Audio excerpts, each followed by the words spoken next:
بين عدلي القيعي وأحمد حسام ميدو. كلنا شفنا قلة أدب وعدم احترام أحمد حسام ميدو اتجاه عدلي القيعي واتجاه النادي الأهلي، وهو بيتكلم على قضية القرن أو إن النادي الأهلي مش نادي القرن.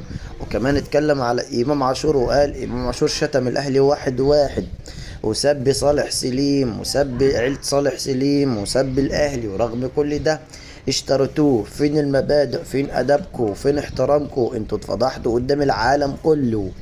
احمد حسام ميدو خبط في الحلل امبارح بشكل كبير جدا جدا وعمل ضجة غير طبيعية، وانا وانت وكلنا عارفين انه بيعمل كده علشان يبقى ترند وعلشان يظهر في الصورة. ولكن عدلي القيعي شخصية محترمة جدا جدا جدا.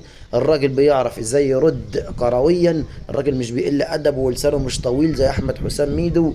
بيعرف ازاي يدافع عن النادي الاهلي بشكل محترم جدا جدا، وبيعرف ازاي يوجه ويعرف يقول وجهة نظره ويقول كلام محترم خلى الجميع يحترمه امبارح. احمد حسام ميدو واحد زي ده مش محترم.